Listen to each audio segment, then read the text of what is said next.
Hey, it's Michelle. Paul. And Ryan. And we're Cannons. And we're hanging out with Rob on Front Row Live.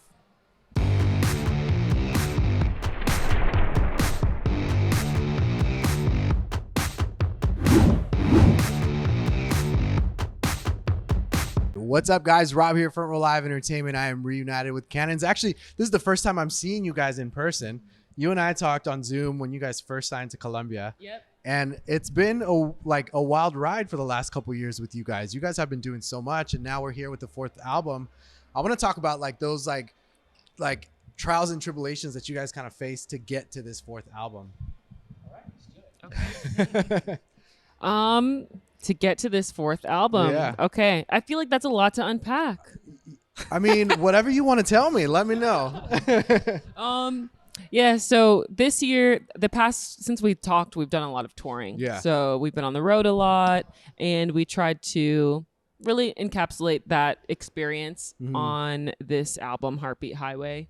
I don't know. Do you guys have any big pointers to say on how we got to this point? I just think the challenging thing about writing this particular record was that we were touring while we were writing it. Not necessarily like writing it while we were on tour, but just finding the time to write it in between tours. To make it happen, yeah.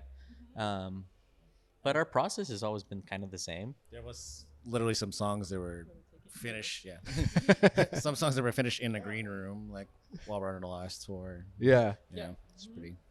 There's a lot. Yeah, and I feel like there was a lot of firsts with this album, like the tour you guys have been overseas.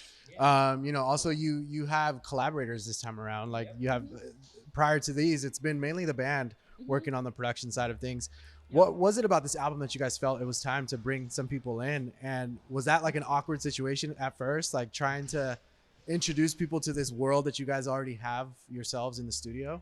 I think it was different. At least personally, I tried to just look at it as like a new exercise or experience, because every single time we release an album, like you said, this is our fourth album, I would like to be trying new things, tapping into things that we haven't tried before. So yeah, I thought it was a cool experience to get in different studios, hear different perspectives. Some songs we ended up loving working with people, some songs we didn't, and a bulk of them are just the same, like us, how we've always worked on them. So. And I love like how that title Heartbeat is part of this, because 2018 Heartbeat EP was out. And so has this been something is this a coincidence, or has this been something that is constantly, is constantly like happening in the band? Like at least that kind of mindset of like Heartbeat, whether it's a song, a lyric, or an album? I think it's, I don't know if I believe in coincidences. But I do. A lot of things happen very naturally for us that I feel like are meant to happen, that kind of like make everything flow and make sense. Yeah. But yeah, with Heartbeat Highway, the idea, just even calling it that title, was just that we have been following our hearts since the beginning. That's a really important part of Cannons, is that we would be doing this whether we had anyone in the crowd or not. So we've truly been following our hearts, and then it led us to the road, Yeah, absolutely. And I like going back to like having these collaborators on this album. What was it like having someone like Jason come in and assist, whether it was like co-writing or also like in the production?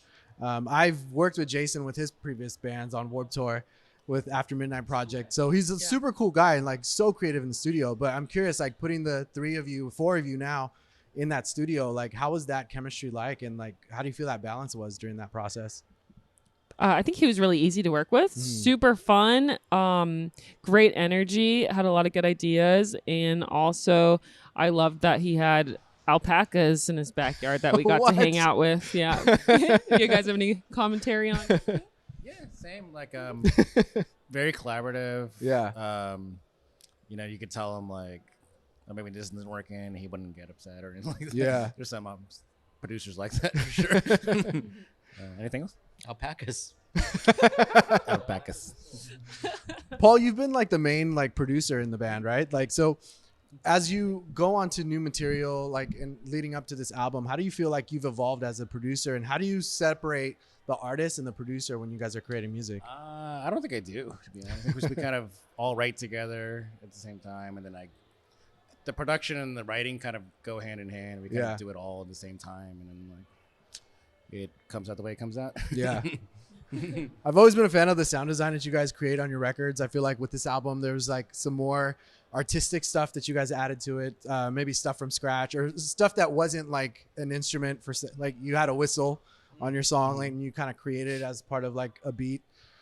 So talk to me a little bit about that creative process when it comes to the sound design and like what really inspires you guys when you guys are creating music. All different things. Yeah, all different stuff. Let's see. I mean, I think it's just, I think a lot of people call us a vibey group. So when I'm personally writing music, I love something that just really resonates in emotion and a feel and a vibe. And I truly believe that there are certain tones, whether that be like a reverb on a guitar or a synthesizer, that really bring out those cinematic kind of feelings. Right. That's what I'm always chasing when I try to write music. I just try to write music that really makes me feel nostalgic and dreamy and like, melancholy even. Just because it's the style of music that I really like. Even like a key, I feel like every key has its own color. Like G sounds very different from A. Or, We've also written a lot of minor songs. We love, like, I grew up listening to Depeche Mode, and it took me forever to realize like most of their songs are in minor. And I think with this record though, we a lot of major, so that might have switched it up a little bit, but always chasing the feel. Yeah. When it comes to like switching from minor to major kind of chords or writing like that, like how does that impact your vocals, Michelle? Yeah, I feel like I always really just let the guys deal with the soundscape, and they will send so many demos all the time, and whatever I am feeling inside is what I gravitate to. So if I'm feeling like sad, I'm probably going to gravitate toward the minor, songs or There's definitely been times where we'll send Michelle something and she won't dig it yet, but we're like, wait a couple months and I guarantee you she'll feel different.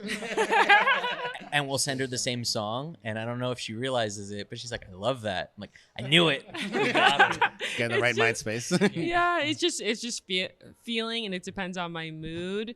And if I can relate to whatever this feeling that the song is giving me, then I feel so like creative, and I really just focus on trying to say something in a way that we haven't said before in a song, and express something that feels meaningful to me. When it comes to the songwriting, do you do this yourself or do all three of you kind of collaborate together on the lyrics? It's collaborative. A lot of the time I'll get demos from, both of them, and they'll get me started with ideas, and then I'll just try and make it a story that feels very personal to me and encapsulate that.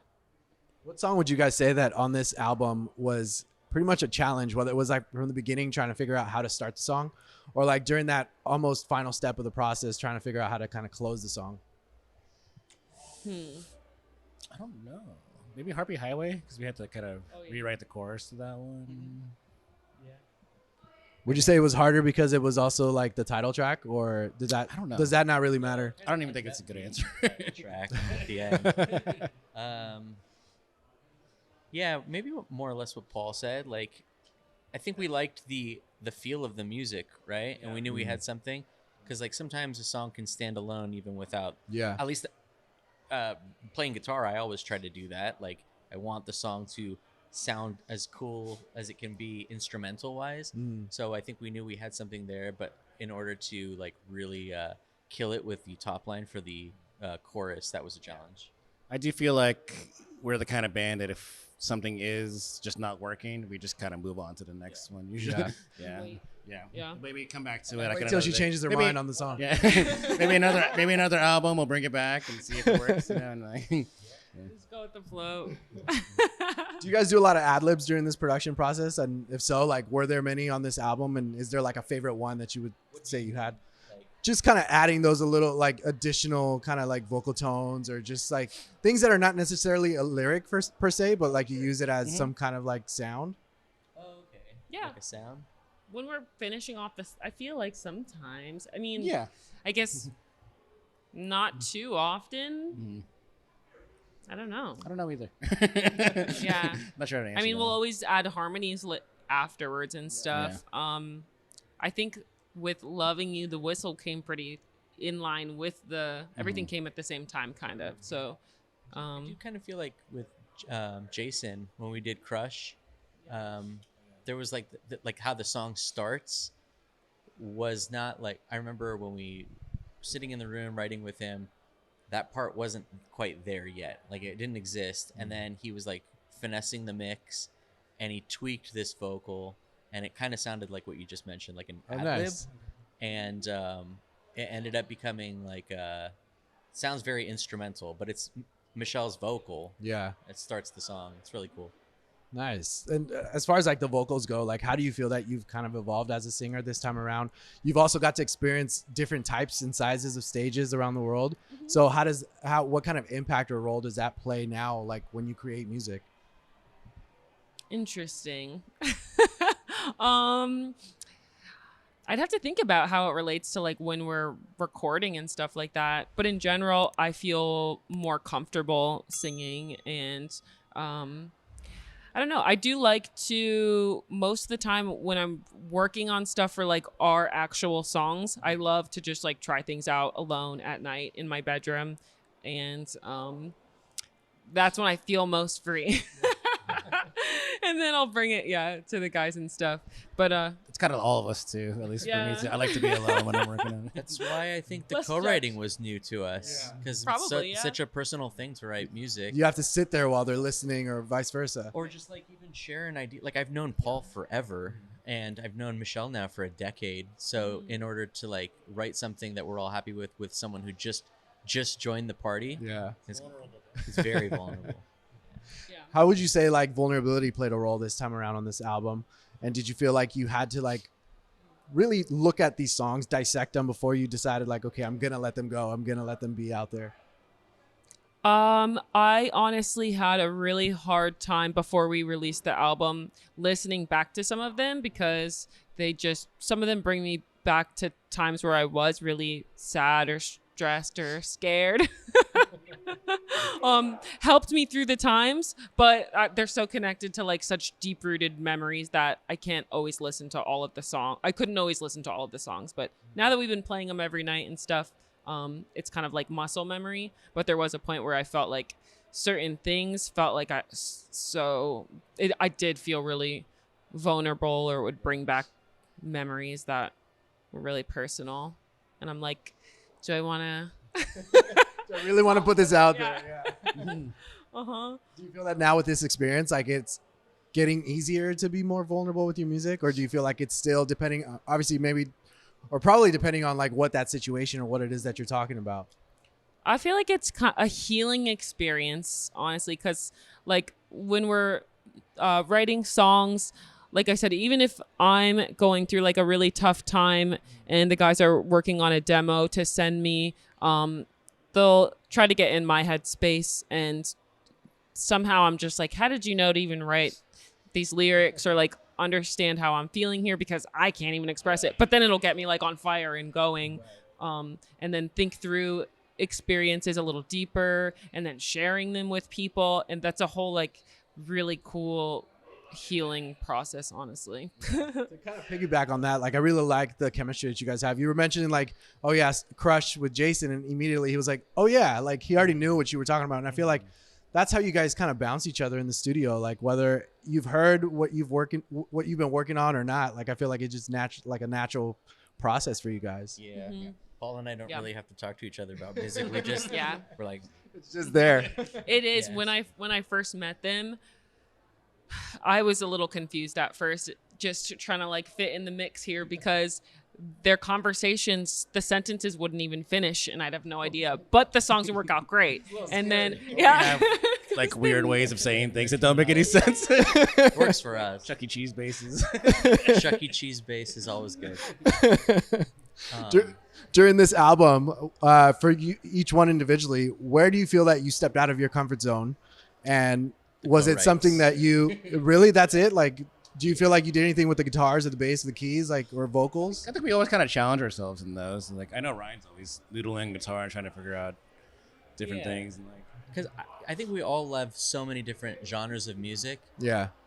And if there's one thing I always wish for Cannons, it's just not to be pigeonholed into a specific genre. Yeah. So I'm always just like, because I put the trust in my bandmates that like no matter what I come up with, I know it's gonna sound Cannons at the end, but I definitely try to like write a demo that like will maybe throw it off a little bit.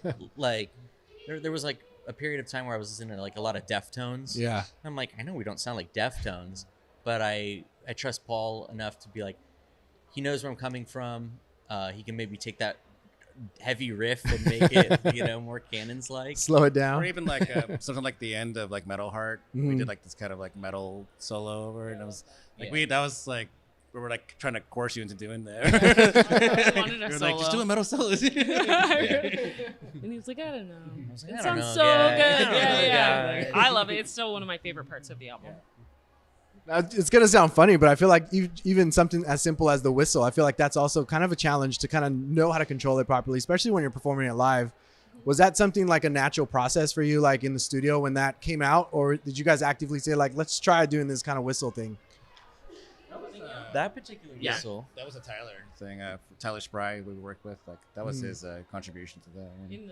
In the studio, right on his phone. I We're think like, so. that Yeah, sounds like on great. his like laptop Yeah. phone, like or microphone. Yeah. Michelle, your voice is so incredible, like, and you could tell like how much you continue to evolve and kind of step out of your comfort zone as well. During this album, like, which song do you feel like really challenged you vocally to either record or even now to perform as you've been touring them? Oh, interesting. I would say, I think there was something about Crush, like those melodies. I feel like I normally wouldn't sing them, so I did have a little bit trouble in the studio, but I got those right. What got part them. of it was I? Is it think it was Crush? And then the- there's one in Bad Tattoo Yeah. that I just normally don't like sing that high in that. I don't know. What do you have to say? I think also working with some producers, they kind of want things a certain way. Yeah. I know when I work with you, if you ad-lib something, I kind of let you just do your thing, and it's like It's a little more. I like it when you do that. I like it when you go off of what I like. Oh, do this, and you do something else. I kind of like that, like personally. Yeah, that is something that's very happens in a lot of Canon songs. It's like the guys will be like, try this melody, and then I'll just do something else, and they'll be like, that's great too. Yeah, So we'll go with I that. prefer that over like Um, just do what I do with yeah. this thing. But it was a cool challenge Yeah. to like, because I'm not like a professionally trained singer. I never even sang before Canon started, so so I'm learning along the way. I know what feels right, but I feel like the way that you sing is so hard to control. Like I feel like it's a lot harder to control. Like, how did you learn to control your voice when you're singing, especially when you're live and you're moving around? I literally I just liked singing. I knew I liked singing. I didn't know that I could sing well until I had a class where people told me that I sang good. And then I don't know. I just think doing it over and over, practicing, reading anything I could. I watched a whole bunch of YouTube videos on singing. I took one vocal class, but just I think maybe I have a good ear for like tone and stuff. So, yeah. It's just more of a natural, unforced thing.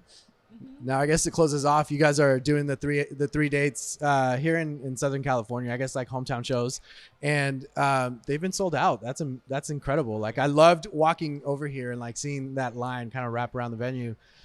What kind of impact does that have on you guys when you guys are performing on these stages that like you probably didn't imagine performing on, let alone like selling out? I was gonna say to me, these are the funnest shows because these are all Cannons fans and they're Yeah. here to hear us. Yeah. It's been a surreal experience for us. Yeah. A lot of really awesome shows that we've been playing. Amazing year. Cool, amazing festivals. First TV debut, huge year. Yeah, a lot of big things happen this year. Next year, you guys are going to Europe, and I'm sure 2024 is going to be equally as busy for you guys. So, congratulations with this past year, this incredible lineup of tours that you guys have been doing. Congratulations with the new album. You guys be sure to check out Cannon's Heartbeat Highway is out now. And thanks for watching here on Front Row Live.